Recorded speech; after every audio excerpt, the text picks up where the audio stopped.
Okay, ready to go? Just 1 second. Okay.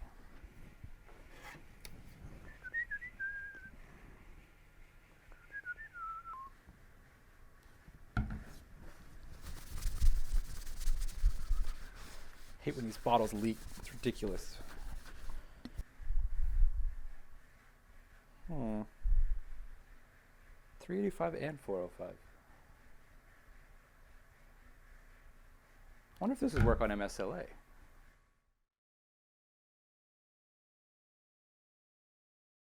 Hey guys, welcome to another video. In today's, we're going to be looking at yet another castable resin for you, brought to you from Asiga. And as many of you may have picked up from that little skit there, we did some extra testing on our MSLA machines with this resin because, well, it doesn't say that we specifically can't. It does say DLP on the bottle, but being that it's 385 or 405 nanometer, I figured why not? Let's try it. Asiga, for those of you who are new here, is a company that designs and manufactures high-end DLP printers that are used in dentistry, audiology, and jewelry. As is pretty standard for high-end 3D printer companies, Asiga manufactures their own line of resins specifically designed for success on their machines. However, unlike many other high-end 3D printer companies, Asiga has a totally open platform. Today, we're going to be looking at SuperCast S.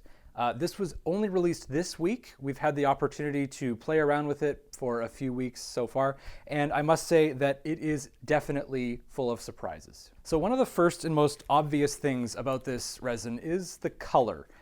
When this resin is poured into the vat, it is a transparent neon pink, which immediately made my heart sink because being a transparent, I hate transparent resins. You can't see any of the details. The colors get all washed out, if there's any color at all.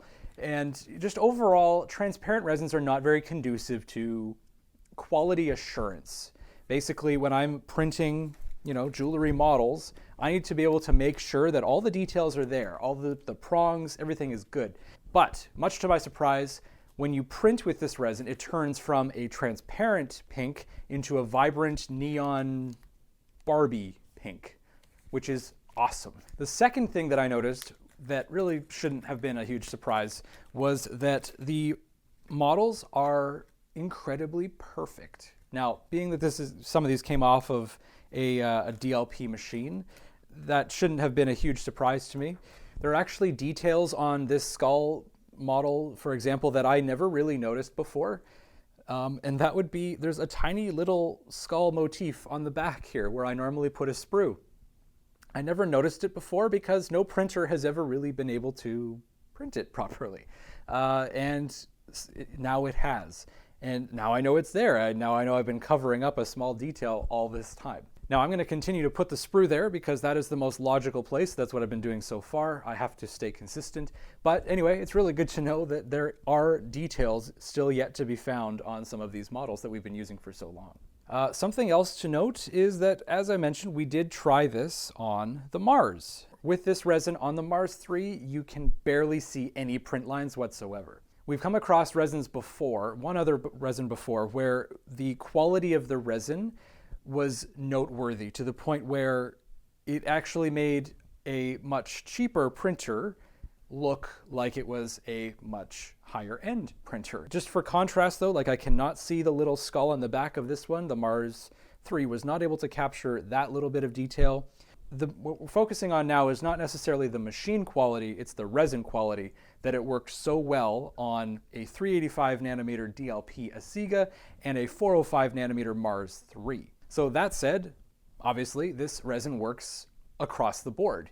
The post-processing in particular for this is where I got hung up the most. Specifically, they recommend the NK Optic Auto Flash G171, which frankly I have never heard of before, didn't even know it existed before this, but now I do. Most UV post-processing machines consist of, well, they're pretty basic. They have a rotating platform or something like that with UV LEDs around the model shining in and curing the outside. The Auto Flash is not at all like that. It uses some kind of very powerful bulb. It strobes the prints very quickly But being that the machine was so specific in the guide, it said that I needed to flash these on each side with 2,000 flashes, which was like, what? How do I even equate that? I don't know how to equate that to a normal UV post-processing machine. I started with the curing at 1 hour, which is not unreasonable. Other resins like ResinWorks Easy Cast 200 and 400 require about the same amount of time in the same amount of wattage and UV wavelength. So this seemed like a really good place to begin. The casting results, though, were not perfect, so I ended up printing another test bed and I cured it for 2 hours. Then we recast, and finally we did in fact get a good result. Just like we do on every other resin, we tried to keep everything the same. We used the same flask size, the same R&R Plasticast, no additives like boric acid, the same burnout schedule. Everything was the same so that we can compare very equally across all the resins that we've tried. The results for the castings are basically flawless. Inside and out, I can barely find any issues whatsoever. The most notable one is on the top of the signet ring. We'll get to that more a little bit in a second. Basically, what I put into the flask is exactly what I got out, and the quality of the DLP prints couldn't have been any better. So let's compare these bronze castings with the prints. First of all, we have the skull. And once again, that color is hard to get around, but it definitely shows all the details really, really nice. On the skull in particular, I was a little bit worried about getting proper exposure on the inside of the skull because this is just kind of like a shroud, but I didn't see any problems with it at all on the inside of the casting. Everything on it turned out really, really exceptional. Next, we'll look at the saddle ring. This one turned out, again, really, really nice. I haven't pulled off the full support tree from this one yet, but overall, beautiful. All the prongs are there, all the holes are there.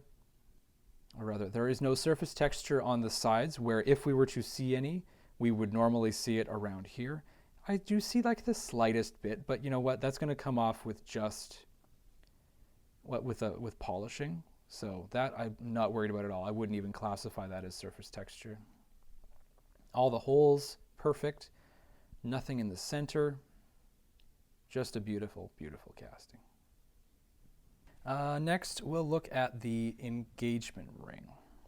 This one actually does have a slight bit of surface texture, but once again, it's not deep enough for me to consider that an issue. That would come off with like a 600 grit sanding or a triple E buff, and it's only on the one side. Maybe a little bit in there, but again, nothing major. The settings otherwise are in really, really good shape.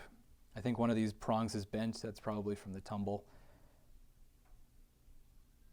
Otherwise, this is a very, very beautiful, beautiful casting.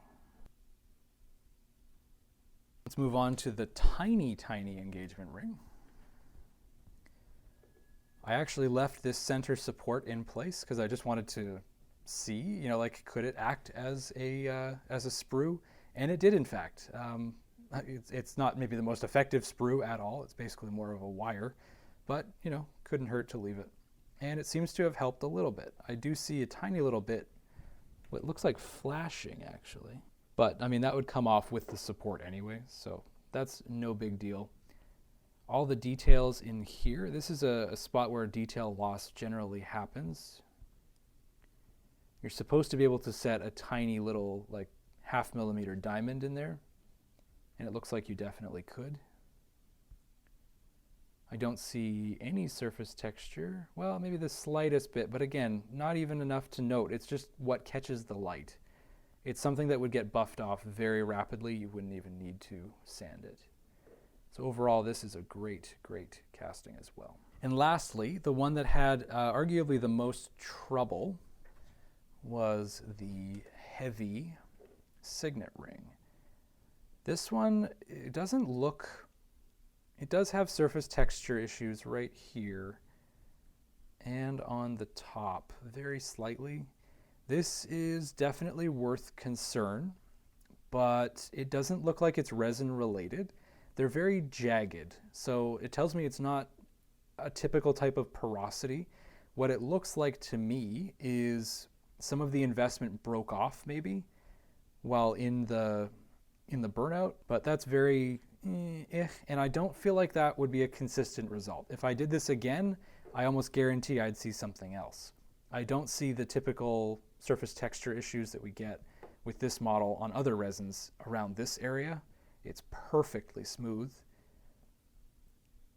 So that is a good indicator that it's not the resin itself interacting with the investment. It's something else entirely that's a little bit out of our control. So overall, again, very impressive, save for that little issue that, as I've just explained, is probably out of our control. And if we did it again, it would not happen again.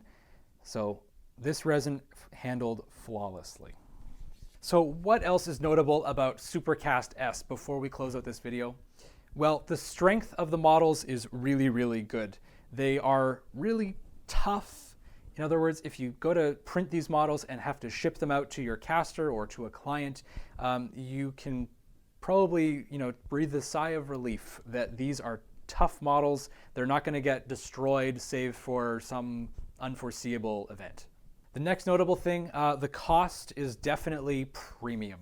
It is tied for the most expensive material that we've reviewed so far, but bear in mind that this is a premium material designed for a premium industrial machine, so that really shouldn't be a huge surprise. And lastly, I guess my personal thoughts. Would I use this material myself? Absolutely, I would. The cost is definitely high, but if I were to own an Asiga and if I were to be printing jewelry for clients, the models, the material, all that stuff would have to just be part of the cost. Let's say I did not have an Asiga printer. Would I still use this resin? Again, absolutely, because of the print quality that we were getting on the Mars 3. It clearly works incredibly well on high-end DLP. It's also going to work incredibly well on a lower-end MSLA machine with excellent, excellent results. The only thing that really stands out to me as something I don't enjoy is the extra long cure time. But you know what? That is what it is, and you kind of have to deal with it for the highest quality castings when it comes to jewelry. So that's all I've got for this resin. I hope you guys found this informative and helpful. If you have any questions, feel free to comment below or reach out to us on socials. If you need any help with printing or casting in general, again, don't hesitate to reach out. If you're feeling generous, feel free to check out our merch store where we have a couple of shirts, or consider joining our membership program where you have more access to me on a one-on-one basis through Discord. We can set up calls, we can help diagnose the issues that you're getting, and we'll just generally try to get you back on track.